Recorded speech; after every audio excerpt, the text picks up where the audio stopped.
It's time for the SP and Bushy Show. Here's your hosts, SP and Bushy.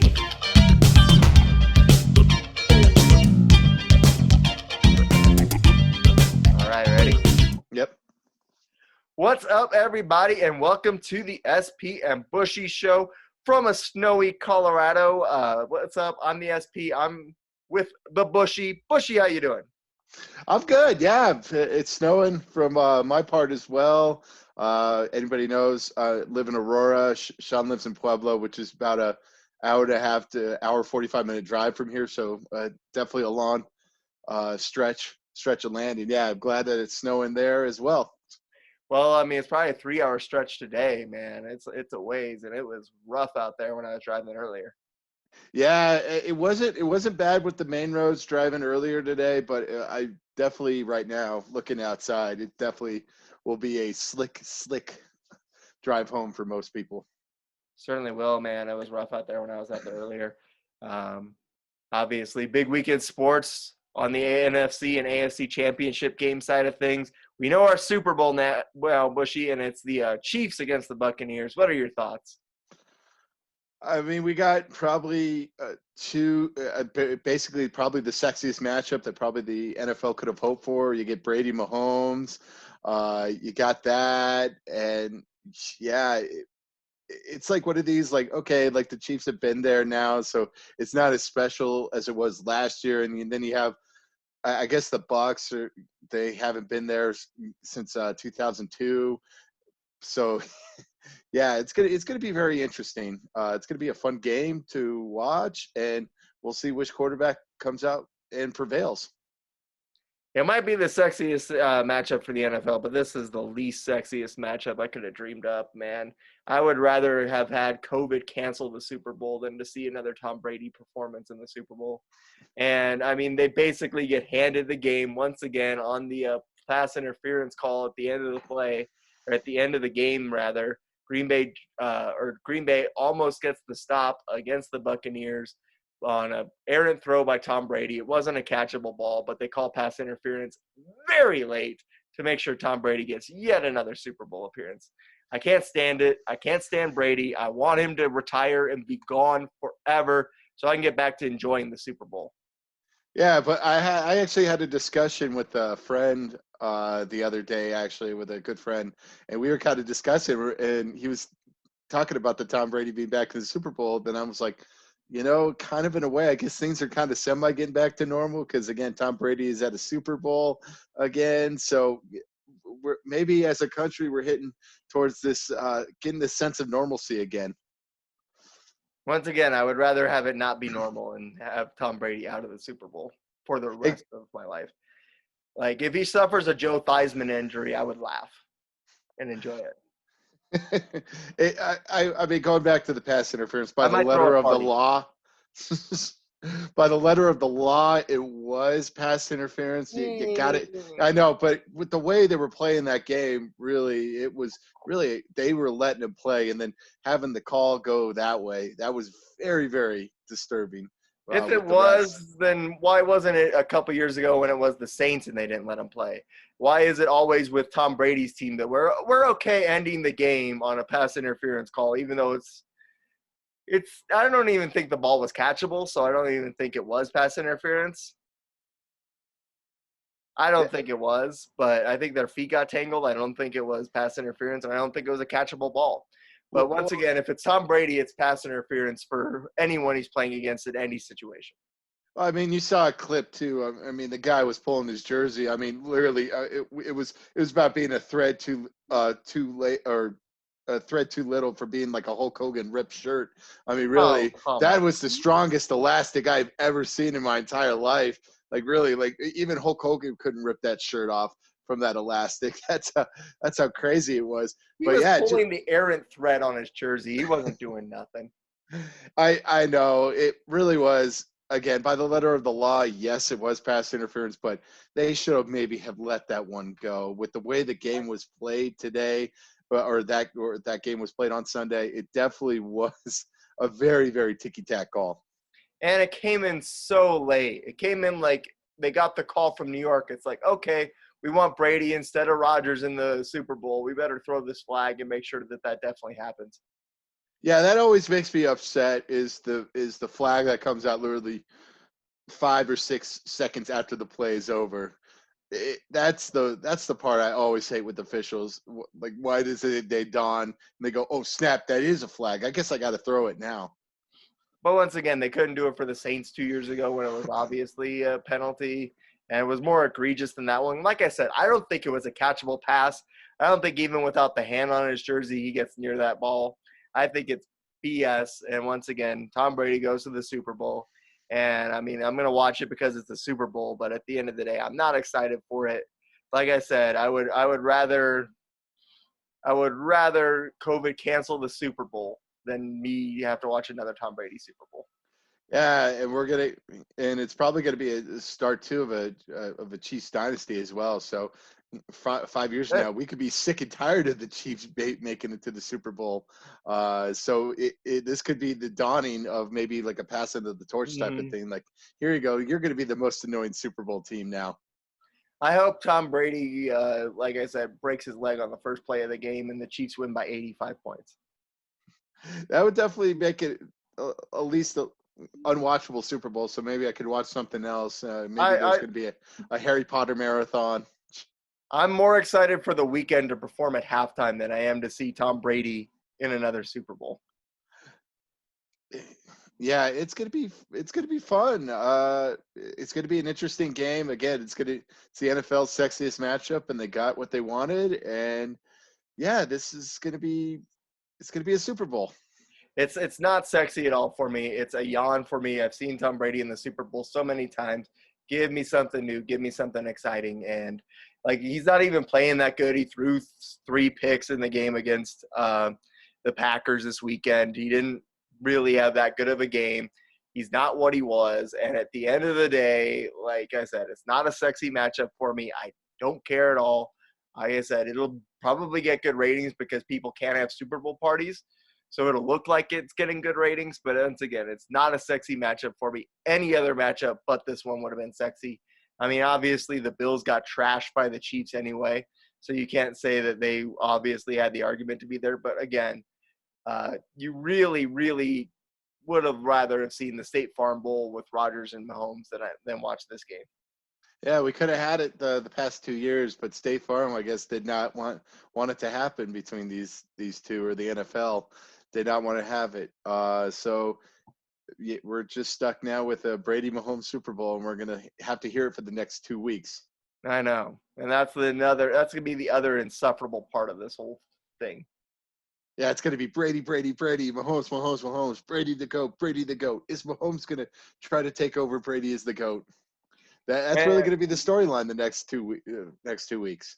And again, the Buccaneers are like the LA Lakers of the NFL right now. They're like this Miami Heat was a few years ago.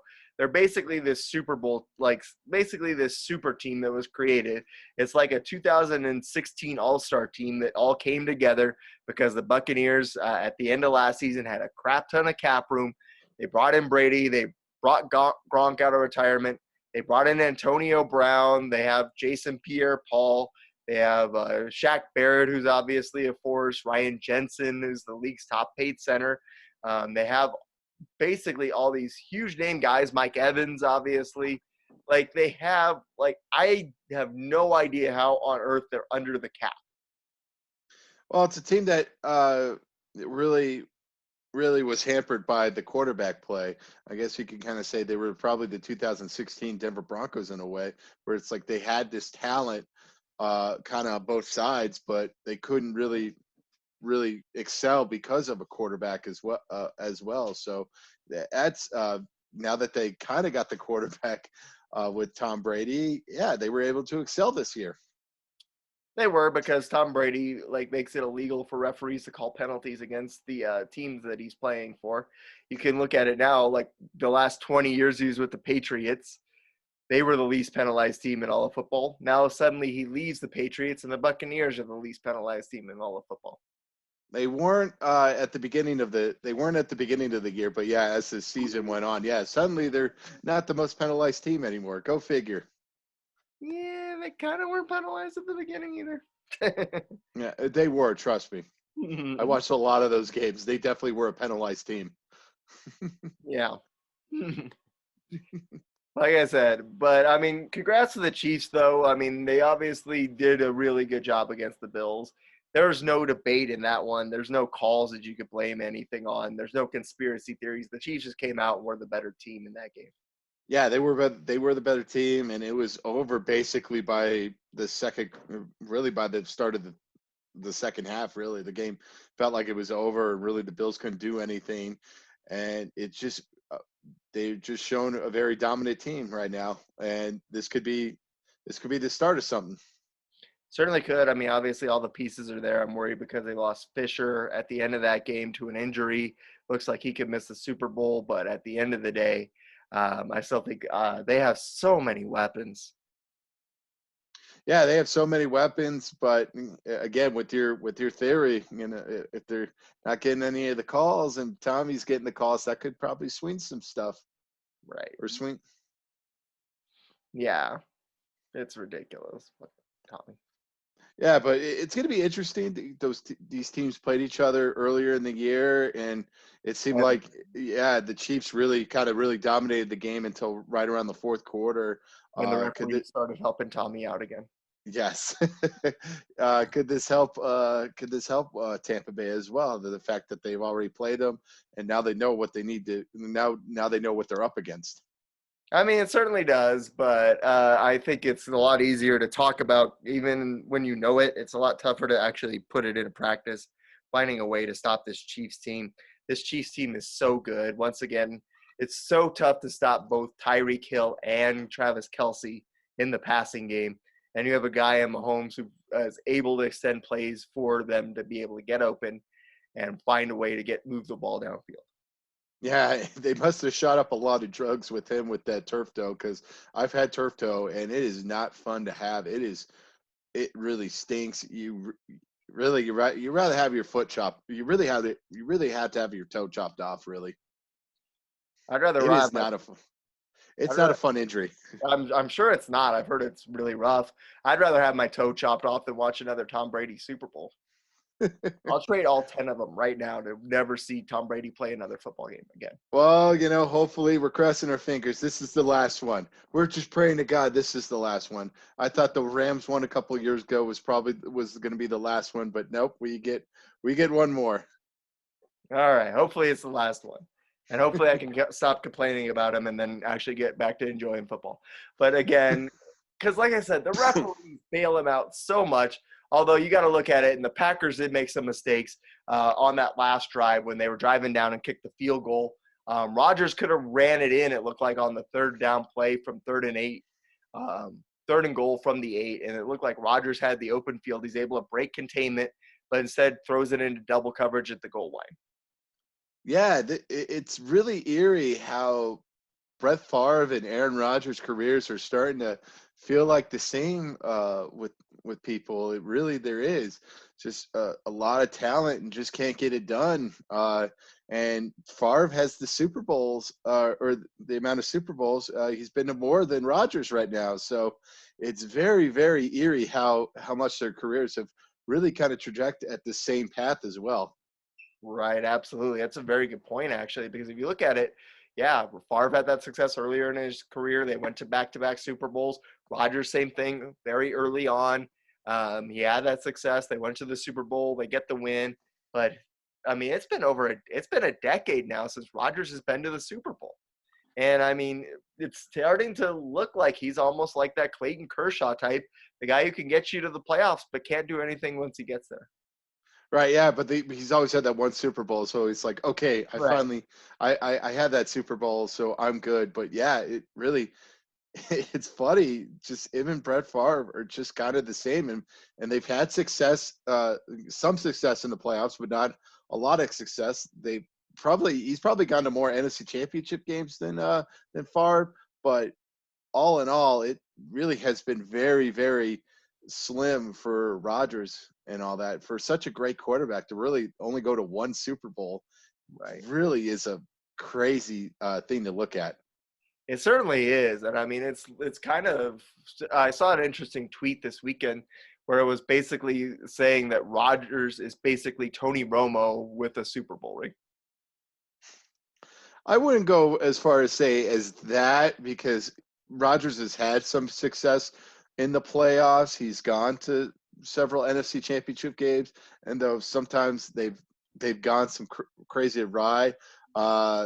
Really, with they should have won maybe in 14 against Seattle. They if they field an onside kick, but yeah, the past two ones before this one, they really didn't have a chance. They got blown out. And then this year, yeah, they kind of had a chance and they kind of blew it. And again, you got to question LaFleur not for kicking the field goal. What does a field goal do for you there? I guess he felt the way the game was. They really were stopping Tom Brady in that second half, that they feel, oh, maybe we could get one more stop. Right, but then you give the officials a chance to help out Tom Brady one more time. That is true. Yeah, give Tom Brady a little satisfaction and a little help. I've always felt like Matt LaFleur is a very overrated coach. The fact that he's had Aaron Rodgers the past couple of years, that has probably helped him a lot. We will see what happens if they do move on from Rodgers and they go with Jordan Love. Now we will see what type of coach Matt LaFleur really is. I don't think I would be shocked if they moved on from Rodgers, but once again, I think that would be a terrible move. I think Rodgers, once again, for the regular season, is as good of a quarterback as you're going to get. Right. Yeah. Hey, remember back a couple of episodes ago, I predicted, the NFC North's going to have 4 new starting quarterbacks in 2 years, and it could look like that way. It could very well look like that. It could look like that. It could look like that. I it was something crazy, but hey, it happened. It could happen. It certainly could. And if Rodgers moves on, does that mean Mitch Trubisky's the best quarterback in the NFC North? Oh, right yeah. now? Well, we have to see what Minnesota does with Kirk Cousins. If that holds up, maybe Kirk Cousins is probably the best quarterback in that division. Kirk Cousins is one of those guys. He's just like, he puts up the numbers, but man, he also puts up the mistakes. He's better than Trubisky. I'll give you that, but it's not by not a lot. No, definitely not. It's going to be very interesting to see where Stafford lands too, and see what he's got left in the tank as well. Yes, he's had a couple of injuries the past couple of years, so the injury questions started to arise a little bit with Stafford. It could be that he's just maybe sick and tired of playing with Detroit, that he's like, oh, I faked an injury here, I faked an injury there. But yeah, he's been kind of injury riddled the past couple of years, which could raise some question marks for some teams. Or is it as soon as Calvin Johnson retired, he started being not so good? Yeah, it's like, oh, my hammy here or there. Oh, my hammy, my foot. I don't have Megatron to throw it to anymore. I'm going to sit this thing out. Yeah, he's going to be an interesting quarterback. I'm really kind of curious where he's going to go this offseason, because obviously they've said that they're kind of moving on from him. So we will have to see where Stafford winds up. Yeah, well, I hope whichever quarterback they do bring in, I hope they give him a running game, because I don't think the Lions have had a running game since Barry Sanders retired. Yeah, the Lions and running backs, for some reason, they either strike gold or they really just whimper out. Has there been a guy that they've had since Barry Sanders has been there? Like, I mean, they've had AP at the end of his career. They had Reggie Bush at the end of his career. Like, who have the Lions had that's been worth anything at running back in the last 20 years? Not anybody that I could think of. Really, they have not had a solid running back in 20 years. It's maybe it's the curse of Barry Sanders. Like, maybe the Lions just had this money guy, never put anyone around him, and now since then they've been cursed in the running game.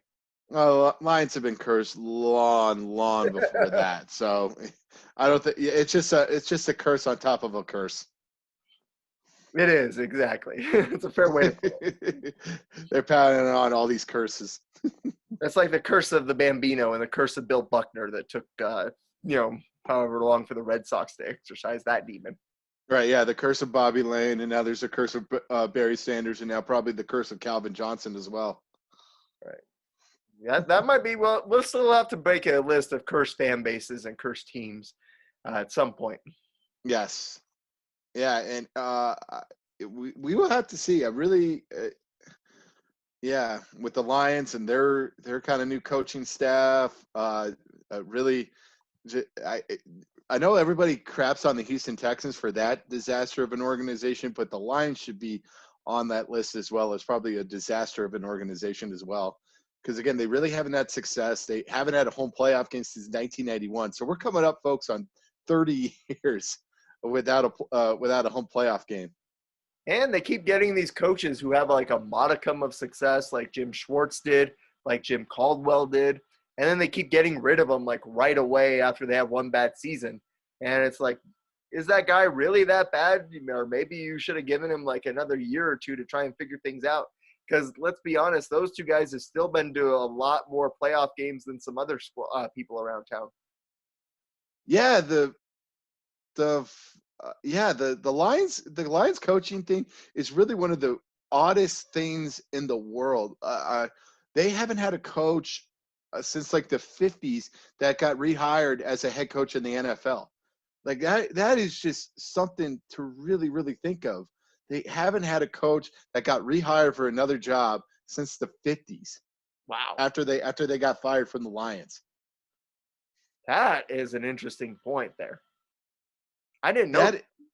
Yeah, it's a stat that I did not notice until like I think like 2015. I remember reading something, and it's like, wow, because you really kind of think it's like, especially for the coaches we've had when we were growing up. Wayne Fontes obviously didn't get rehired. Bobby Ross didn't get rehired.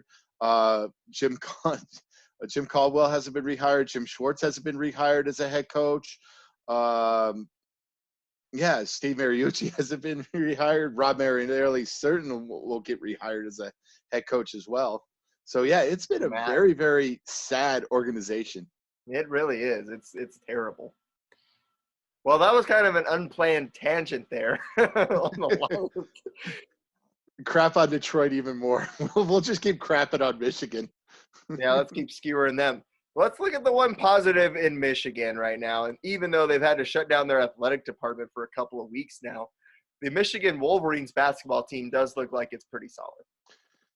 Yeah, they're one of the best teams in the nation. Juwan Howard is a really good coach. I kind of expected that. I felt like he was probably the most polished as being the coach as probably anybody in that as far as the Fab Five team. So it's just great that he's had success at Michigan. And I know they had to shut down a little bit, but maybe that could help them a little bit. The fact that they shut down, they're resting right now, right before they start getting into tournament play. Certainly could. I mean, they might be fresh-legged by the time things roll around. So you never know. They could be the team to beat. I mean, obviously Gonzaga looks great. We'd love to see that.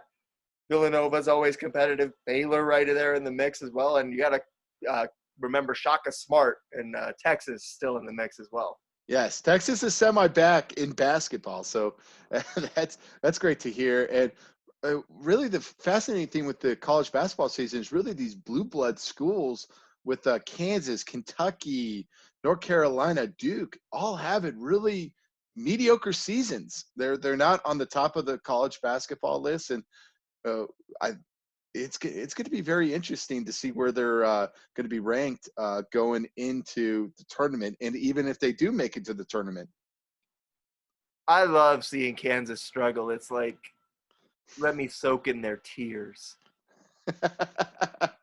It's just odd too that like all these blue blood schools are mediocre or worse right at the same time. Like this has been very, very strange because usually it's like Kentucky's bad, but Kansas and North Carolina is good. You know, and Duke's good, but North Carolina's bad.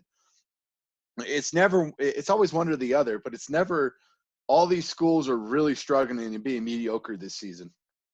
It certainly is. And I mean, I think it's going to make it very interesting to see come tournament time we could have some of these new schools. I mean, obviously Villanova and Gonzaga and even Michigan in recent years have been these kinds of schools that are those blue blood programs and have been a little bit more lasting in the tournament than even Kansas and Duke have. But it's very exciting to see because kind of these schools like the Kansas and the Dukes and the Kentuckys have all kind of in recent years been banking on that one and done philosophy. And now, because of that, they don't have any seniors to lean on to lead them through this difficult season. Yeah, and yeah, it's just been very, very fascinating to see that. Just yeah, they're banking on the one and dones, and I've actually been a firm believer of extending the one and done rule and maybe making it 2 years, because obviously you see the product with the NBA. Even though we crap on the NBA, the product is definitely a lot better than it was when we were in like high school in like 2005, 2006, when we had all these high school kids coming in, and really the basketball was terrible. And yeah, so that's the reason why they created the one and done rule. That's really the sole reason. And now they want to go back to high school again, and then you watch the product dwindle, and then they'll have to go back and probably reinstate the one and done rule. It'll be a roller coaster for sure. I know I tweeted it out, or you tweeted it out a couple of weeks ago when Texas got that victory over Wake Forest on the buzzer beater. I tweeted out that I had a story to share about that, and I never got around to the story, so I want to do the story here. Yes. It may not be the most topical now, but obviously Texas beat Wake Forest in the last-second buzzer beater, and my cousin Alan Postel, a huge Longhorns guy, sent me this story about the man who made that shot. So we're going to talk about it right here. Andrew Jones, the guy who made that shot, was a 5-star recruit in basketball. In high school, he was feeling ill and went to the hospital, and he was diagnosed with a severe form of leukemia. And after chemotherapy, he lost a lot of weight. It was unknown if he was ever going to be able to play again, and let alone survive it. And Shaka Smart stuck with him. He kept him on the roster, honored his scholarship, and then he came back last year. And then obviously with the Longhorns on the rise and on the third-year anniversary of being diagnosed with leukemia, in that game against Wake Forest, he hits the buzzer beater, the game-winning 3 to give the Longhorns that big victory. Wow, that's an awesome story. I just tweeted it out that like Texas, to joke that Texas is back in basketball. So we, for some reason, we love the University of Texas here at the SP Bushy show. We seem to be talking about Texas every week, and here we are. We're talking about them again, but this time really in a positive story.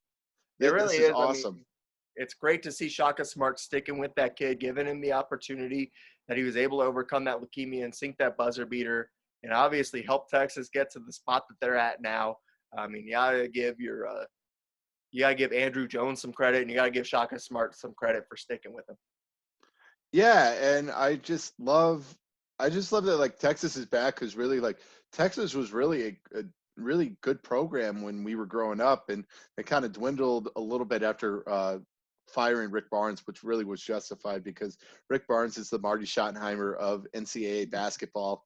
And yeah, but it's just great to see. It's and again, a positive thing of Shaka just keeping this guy going after leukemia, and he's being rewarded for his patience, and seeing Texas being a top 5 program now again, and it's just great to see. It sure is, and I mean, Shaka's a great coach, and he's one that's always put out a product that's fun to watch, and obviously it's great to hear those kinds of stories like that as well. Yeah, and they're justifying, keeping him rather than firing him last year or the year before as well, when they were kind of dwindling, being kind of mediocre. They're really rewarding him now.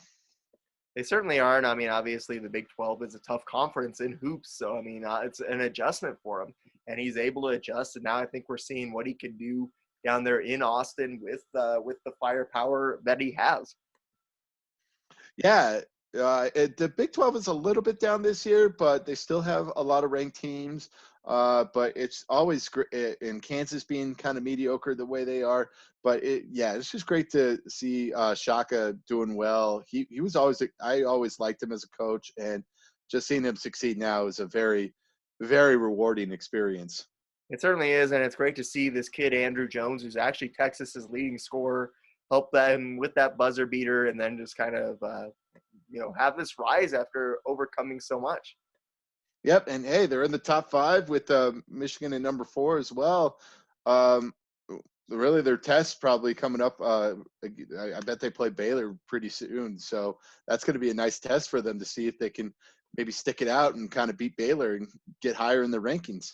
It certainly will. I mean, obviously the Big 12, Baylor, Oklahoma's good again, so I mean, it's going to be very interesting to see this Big 12 basketball race down the stretch. Yeah, I've always liked Big 12 basketball. A very, very underrated conference basketball. I know people talked about the ACC Big East. Yeah, Big East back when the Big East was the Big East. But yeah, Big 12. I've always liked Big 12 basketball. I have too. It's always fun to watch it, and especially this year. I know, and I'm excited this year. We're going to have NCAA tournament this year. Come hell or high water, they're probably going to do it. So it's going to be great. Are you working on your getting sick diagnose or 4-day sickness excuse right now? Yeah, I'm gonna. I don't know. I thought about a COVID excuse, but I don't want to panic anybody with like a fake COVID diagnosis. So I may have to come up with something. Right, exactly, man. I always come up with something usually. I mean, ever since I got hired at my except since I got hired at my current job. At my current job, I've always gone and then just had 3 computers set up with the games. Yeah, we don't want to let them know. Shh. Oh, they know. We don't want to let your boss know. You know. They know. But it's just great. They know tournament time is my least productive time.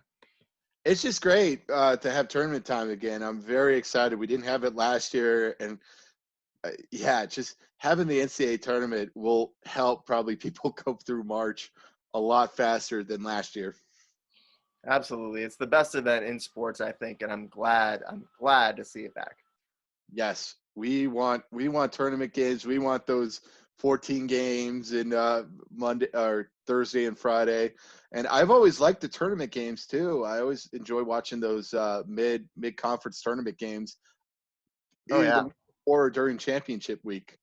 Oh yeah, championship week's another great week as well. Yeah, so that's coming up in about a month. So this is an exciting time. College basketball. Now that football's over, and now it's kind of move our stuff over to the college ranks. Certainly, and now obviously we got to talk a little bit of hockey too. I mean, what are your thoughts on this past week in the NHL? Who do you got at the top of your top 5? Top 5. So at number 5, I'm still gonna keep with the Avs. I know they're kind of 3-3 right now, and they've looked okay in some games, but then they've looked all world in some games as well. I feel like it's a team still gelling, still trying to figure stuff out as well. Obviously with a lot of new pieces as well. But yeah, with the McKinnon, Landeskog, and Rantanen line, you can't really go wrong. Those guys have been producing for 3 years now. So it's great that they're keeping to producing. And I feel like they're going to get on a run soon. I just don't know when, but I could see them winning, having like a 6, 7, 8 game winning streak in the next few weeks. I mean, I would love to see that, obviously, a big Avs fan. I mean, I can't put them in the top 5 right now just because they have been so up and down over these first few weeks. I got to give my number 5 spot to a team that, obviously last week we didn't know what they looked like because they hadn't played yet. But the Dallas Stars have come out and put people on notice. They swept the Nashville Predators in a 2-game set, and they beat them 7-0 the other night. So, right now Dallas looks as good as they were last year. And last year they were a cup team. So, yeah, they're a team that went to the cup. We didn't know. I probably would put them number 6 right now because I still want to see some more from them. I know it's been 2 games and they've looked very impressive against Nashville, but again, Nashville is Nashville to me. Nashville is one of the worst teams in the Central. So it's going to be. If they keep this up, then yeah, I will definitely put them in the top 5 next week. for sure, man. Who you got at 4? Number 4 for me, I would have to go with the Toronto. Toronto, I think has really looked impressive as one of the Canadian teams going strong. They have 10 points right now. I think the Canadian division has probably helped them a lot rather than playing the Bruins and all those teams. So probably just playing all the Canadian teams maybe have helped them succeed as far as the early part of the season. See, I think the Maple Leafs would probably be my 6th team right now. I think they're good. Once again, I don't know how much they're helped out by playing the other Canadian teams. Because, I mean, obviously we've seen it. Like, I don't think Ottawa's good. I don't think that some of these other teams up there are really that good right now. And so because of that, I think that that's helping them out a little bit. I'd like to see them do it a little bit more and have a little bit better goal differential before I start buying in on them. Right, but they've been scoring a lot of goals, and they have the firepower to do it. I like their offense, and if there's ever a year to do it for Toronto, this is probably the year for them to at least excel and maybe even get to a conference finals or to a Stanley Cup. Yeah, they're a good team, no doubt. I got to go with the other Canadian team that's been looking really solid as my number 4 right now, and that's the Montreal Canadiens. They look like a really strong team. I think they have all the tools to really be a force, and obviously this division alignment, I think, has helped them out really well, and I think that they're going to be the team that comes out of this Canadian division, the North Division, as the team to beat. Right. They were actually number 3 on my list. They've looked very strong. I saw a couple of their games against Vancouver last week, and man, they have looked really, really strong. Tyler Toffoli looks like a force to be reckoned with, and yeah, Corey Perry. He's coming off quarantine, so that's helped them as well. And Suzuki's doing well, and Carey Price has really been a backstop at the net right now. So, this is going to be a fun team, and they could be competing with Toronto for that North top seed in that North Division. Yeah, they're a very exciting team. I'm very excited to see what they do. My number 3 is going to be the Washington Capitals. I mean, they are 3-3, but again, they're a team that won the Cup 2 years ago. I think that they obviously still have a lot of the pieces in place to do really well, and I think they're a team that could obviously sustain this lead that they have in that division and be able to advance to the postseason. Yeah, Washington, very interesting. They've gotten a point in every game right now. They've either won the game or they've lost in overtime, so they've gotten the points. So that's probably helped them as well. The East really is kind of a meh division this year. Obviously, Philly's kind of fallen off the map a little bit. They were in my top 5 last week, but yeah, they had a really bad week this week, and it's going to be a mashup of these teams. I'm really that may be an interesting one to kind of see which team kind of propels themselves, or it may be just a hodgepodge of one. Really, 4 or 5 teams could really take that division. Yeah, I really could. Who knows? That's going to be a very competitive division, I think, the whole way through. So number 2 on my list, I'm going to have to go with Vegas. They have looked very strong. Again, it doesn't help that they've played Arizona 4 times, and Arizona is one of the worst teams in the league. So that helps them a little bit. I'm really kind of curious now, again, when they play Colorado, St. Louis as well. And so it's just going to be intriguing. But for right now, they've looked like the dominant team. I agree. I have that number 2 as well. They look like they are the best team in the West. And I mean, ever since that franchise has started, it's been there towards the top. It's tough to bet against them right now. They look like the team that could do it in the West. They look very strong. We're going to get to see them against St. Louis this week, so it's going to be very interesting to see what happens there. Yeah, well, this will be a curious team. We will see what they are going to look like this week. Certainly will, and I'm assuming we have the same team again at number 1. Yes, Tampa Bay, again, they've looked very, very strong. I know they lost. They lost on Sunday, but that's all right. They've looked very, very strong in the Central Division, which could be a division they kind of run away with and probably win that division by like April or May. or however the schedule is right now. But they could be running away with that division sooner rather than later. I mean, I think the Stars will have something to say about it, and obviously they were supposed to play the Stars, and that got postponed. But nevertheless, Tampa Bay, their one loss came against Columbus, and for some reason, Columbus always plays the Lightning really tough, and I think that's just the team that gives them the trouble. I don't see that loss as anything that really shocks me about Tampa Bay. I think Tampa Bay right now, obviously they were the Stanley Cup champions a year ago, and right now they look like the cream of the crop so far this season. Yeah, they look like the best, and if they have maybe a losing streak, then yeah, we'll put them down. But as of right now, they're the top team going in, and they look like they're poised to make another cup run. Certainly do. Now let's talk about our bottom five. Okay, for me, for top five, I'm probably going to go with to start off the list with Arizona. I know they've had some wins here or there, but again, they've really looked very sloppy. I know playing Vegas 4 times really doesn't help, even though they won. I think but losing to them 3 out of 4 times, that's not very good.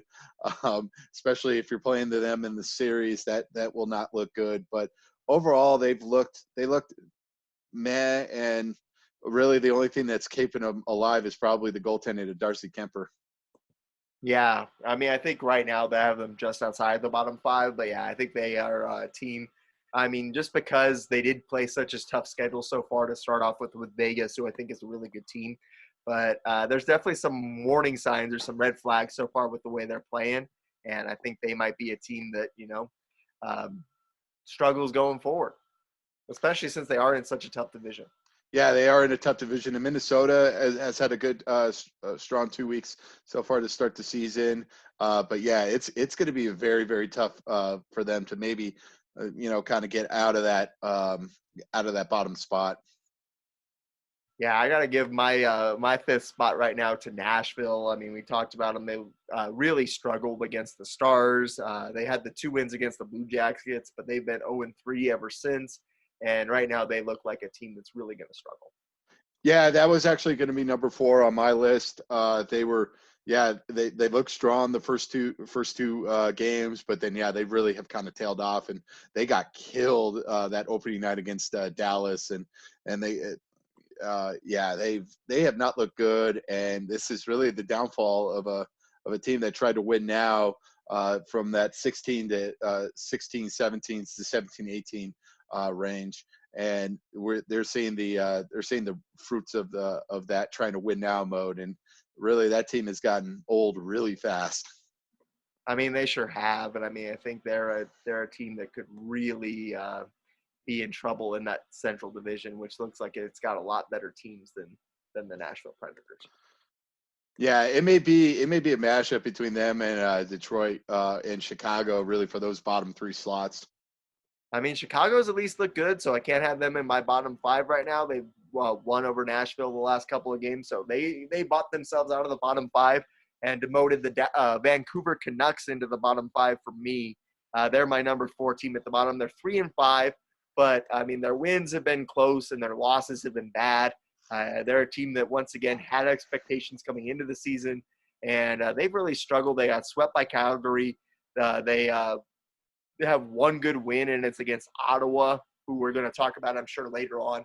But they played a couple of non-competitive games against the Canadiens. They beat them once, but 1-2 against a very good team, and they got blown out in both of those games by the Canadiens. So, again, a team that's not impressive to me right now is the Vancouver Canucks. Yeah, Vancouver, I've watched a couple of their games. I watched a couple of the Canadian games, actually, and, yeah, it looked like the Canadiens could do whatever they wanted, even when Vancouver had a couple of chances to kind of come back. But Montreal was like, okay, we're going to score now. We're going to score now. We're just going to dominate. And yeah, they've really have looked really bad right now. It's very interesting. Yeah, for a team that really had expectations going into this year. Yeah, they really have not met up those expectations right now. Certainly haven't. Are you watching a lot of Hockey Night in Canada? Yeah, I'm watching a lot of Hockey Night in Canada. My mom got the NHL TV app, so I've been actually watching a lot of hockey right now. So it's been quite fun. Just kind of pay attention. I'm like, ooh, let's see what games are on the docket. Ooh, I'll watch this. Even though yesterday they looked very impressive, winning 7-1 over Ottawa. But yeah, it's Ottawa, and again, we're going to be talking about them later. Yeah, we sure are. Who did you have as your third worst team right now? My third worst team is going to be the Detroit Red Wings. They've looked really, really bad. Let's put it that way. And they made the Chicago Blackhawks look like all world beaters. I watched the game, some of the game on Sunday before the championship games, and yeah, they looked very, very distraught. And it looks like another kind of rebuilding year. Again for Detroit. So this could be a long rebuild process for Stevie Y and company. Yeah, you got a question. How long is a rebuild before it's just becoming the Detroit Lions? I give it probably a couple of more years, and if they don't start succeeding and start winning hockey games, then yeah, you got to start calling them the Detroit Lions. I mean, they are right now probably my number 2 team at the bottom. I think they're the second worst team in the NHL. The reason being, I mean, obviously the Blackhawks have been getting trounced before they faced the Detroit Red Wings, and then the Red Wings made them look good, gave them 4 points in those 2 games, and lost by a lot of goals in those 2 games as well. So, I mean, again, Detroit just does not seem like a team that's, I mean, obviously, how long is it a rebuild before it becomes, okay, we're bad? Again, give it a couple of years for that. They kind of hampered themselves with the trying to win now or trying to make the playoffs. That playoff streak really kind of hampered them a little bit, and now it's time. Now it's time for a full-on rebuild. Certainly is. I mean, they're a team, like I said, that's been really struggling, and I mean, hopefully, I mean, I guess not hopefully because I don't like them, but I don't like the Red Wings, but I mean, it's good to see them struggling. Nevertheless, they are really struggling in net as well. Yeah, it's just weird to see them struggling because we grew up with them basically being cup contenders for basically the first probably 15 years of our lives. They were obviously very dominant, and yeah, just seeing them basically instead of competing for the cups, they're competing for number 1 picks now. It's very, very fascinating to us.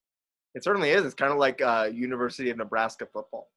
Yeah, I guess that's the kind of the same equivalent right now. Yeah, it's just a team that had a lot of success in the 90s and early 2000s, and yeah, even though they won a cup in 08, and really after that cup after losing the cup in 09, they've really started this downfall. They certainly have, and I mean, they're a team that definitely looks like it could be a long few years for them, and obviously it has been already. It has been, and we will have to see again. I guess it's in Stevie Y we trust for the Red Wings. Is Stevie Y the new Elway? Maybe for the Detroit, he's kind of the second half of Elway's GM career, so we'll have to see with that. Exactly. My number 3 team was the New York Rangers. I mean, I'm sure they were probably your number 2, I'm guessing. Yes, they were my number 2, so we can. I mean, the thing about them is, I mean, they're losing these games, but they're losing them close, which is the only thing that put them ahead of Detroit for me. That being said, they are not a team that looks as strong. Obviously, they've been relying on Lundqvist and net for a long, long time. They don't have him there anymore, and I think they're starting to show a little bit of those signs of now losing kind of that person that they were rallying around, and I think that's set them back a little bit. Yeah, and they're finding out it's kind of the Patrick Waugh syndrome. It's okay, how do you succeed? One of the greatest goaltenders of an era, and yeah, Lundqvist was certainly one of the best in his era. But yeah, and they're trying to replace him, and we see it right now. They're not doing well, and they're my number 2 team. Even though yes, they've lost closely, but they have been getting beat.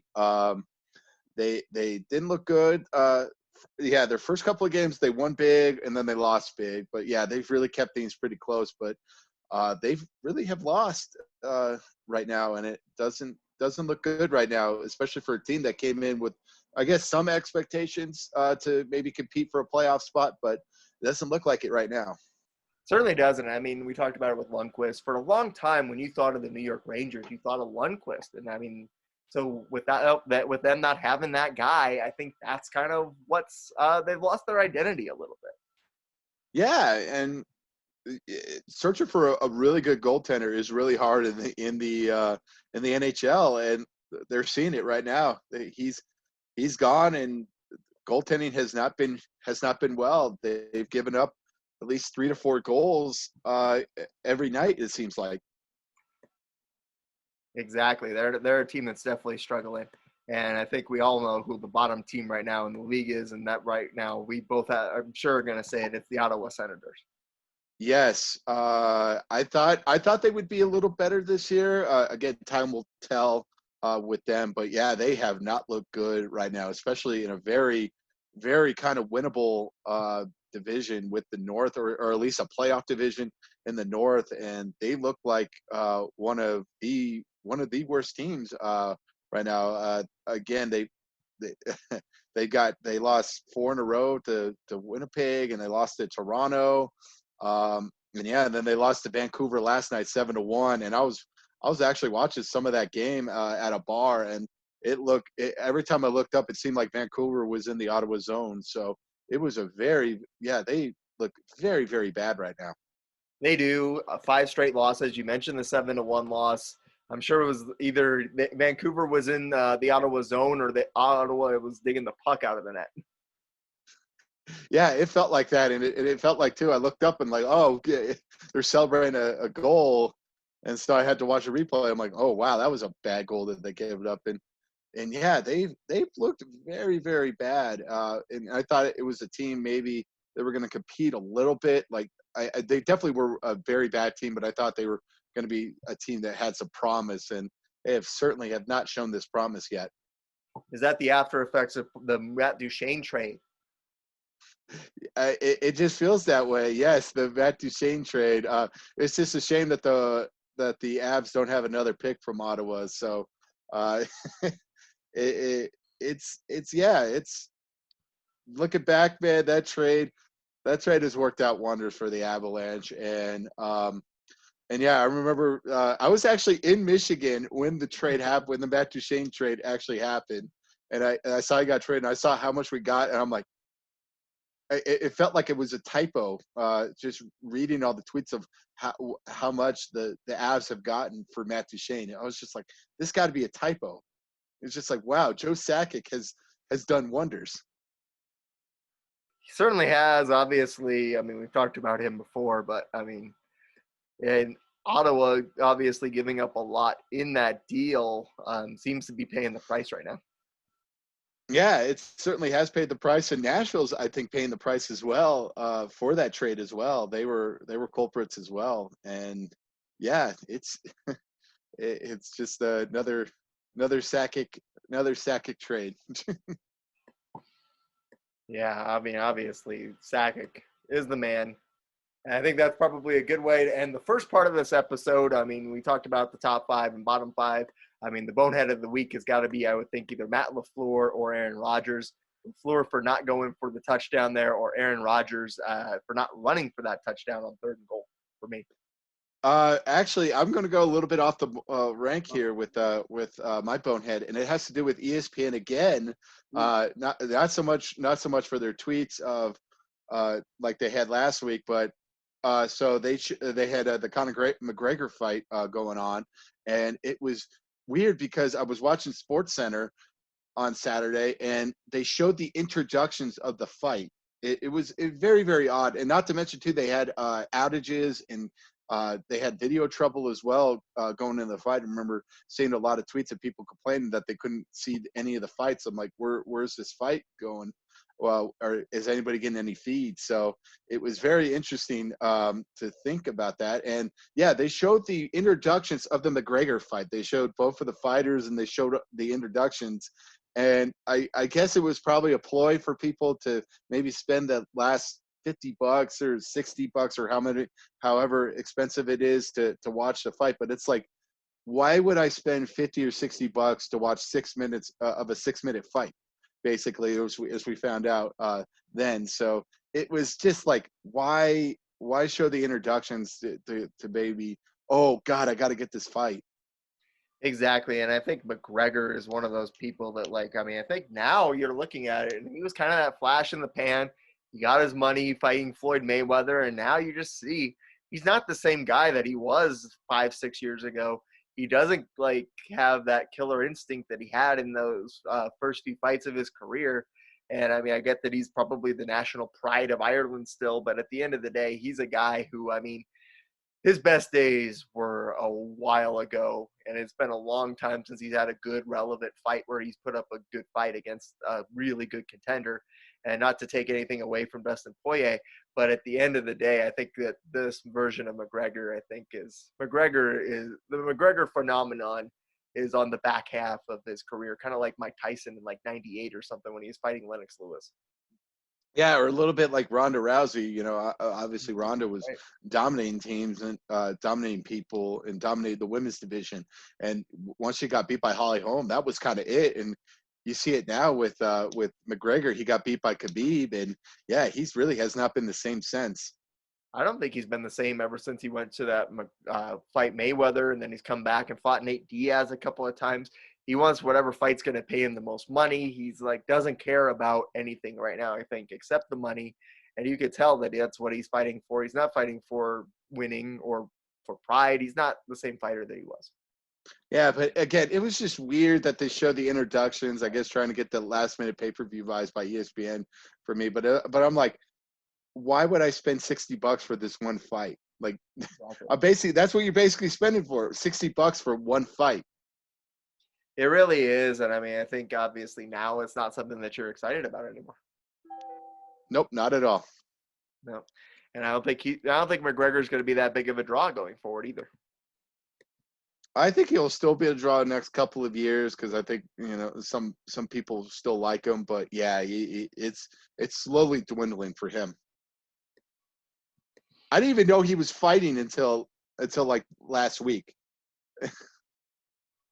Yeah, I mean, like I said, I think he's still relevant, but at the end of the day, anyone expecting him to be, like you said, I think the Ronda Rousey comparison is very valid, and I think because of that, you're seeing him just not be what he was.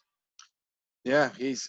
I agree with you. He's not the same fighter that he was 4, 5, 6 years ago. Like he really was one of the most intimidating fighters. Now he's not. I'm going to give you a sports movie quote. Okay. It comes from Rocky 3, and it's when Mickey's explaining to Rocky that he's basically booked all these soft fighters for him to beat over the last 10 fights of his career, and he's like, you know what? The worst thing happened to you that could happen to any fighter. You got civilized. And I feel like McGregor got civilized. He's promoting his Irish whiskey, and because of that, he doesn't care about fighting anymore. He doesn't have that killer instinct. He doesn't have that eye of the tiger anymore. You're right. Yeah, he got civilized. I think that was the same. Again, yeah, go back to the Ronda Rousey comparison. I think that was the thing with Ronda. Like, she got civilized. She was doing TV stuff, movie stuff. Yeah, getting all these endorsements as well. And yeah, she got civilized in a way. And then yeah, just didn't want to deal with a hungry fighter. Yeah. Although hopefully she comes back to WWE because I want to see that. Hopefully in the Royal Rumble this weekend. Would you want to see McGregor in the WWE? Because I've heard kind of rumors about that. I mean, really vague rumors, but I'd be interested to see that. That's where the MMA career. Yeah, that's where MMA people go to die. That's when their careers have bottomed out. They just go to WWE. Well, Ronda Rousey was always a WWE fan, so it made sense. Yeah, that always made sense. I've always heard her being a huge WWE fan, but yeah, it's just weird seeing with Ronda. Like you thought, like she was going to have this movie stardom, but really, it really didn't happen. It didn't, and I mean, I think part of that too is because she'd rather be in WWE, and I mean, I think like as far as movies go, I mean, I don't know that she was ever destined to be like this Shakespearean actor or best actor or best actress person. And I think that door is obviously still open for her too. Well, if you think about it as well, she was in the Fast 7. She was in the Expendables 3. They were gonna make a Roadhouse remake starring her. So, it seemed like they were putting her on the platform for at least for like action movie stardom, and it never really materialized for her. True. I mean, I'm looking it up right now, but I mean, I don't think she's like at the point of life where she still can't become an action movie superstar. Oh yeah, she could still become an action movie star. I believe she's right around the same age that we are, if not a little bit older. She's 33. Yeah, so she definitely has a chance to become another action movie star or something like that, or maybe she's in a remake of a. I wouldn't mind a Bloodsport remake where she's basically Jean-Claude Van Damme's character. I'd be all in favor of that. I like that. I'm down for that. Yeah, or just make like a Bloodsport-esque type of movie starring her. I think it would work. I'm down for that. I love that idea. I like the idea of the Roadhouse remake with her. Give me that. Yeah, and have Nia Jax as the ogre character.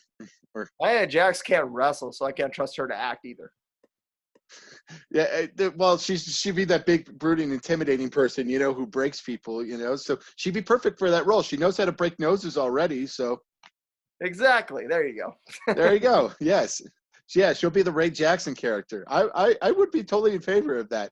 Let's do it, man. I like that idea. Let's get that commissioned right now. Hollywood, call us. Let's make it happen. Awesome. Well, whatever happens, like I said, I want to see that next big star come out of the UFC. And like I said, with McGregor, I feel like they're looking for that person. I think Israel, I don't know how to say his last name, but he's like the really good middleweight fighter there. He's the one who's must-see TV right now for the UFC. Hopefully they start getting some more of those people. Yeah, there's not really a big heavyweight division too as well. Obviously, there's Francis Ngannou. He's a hell of a guy to watch.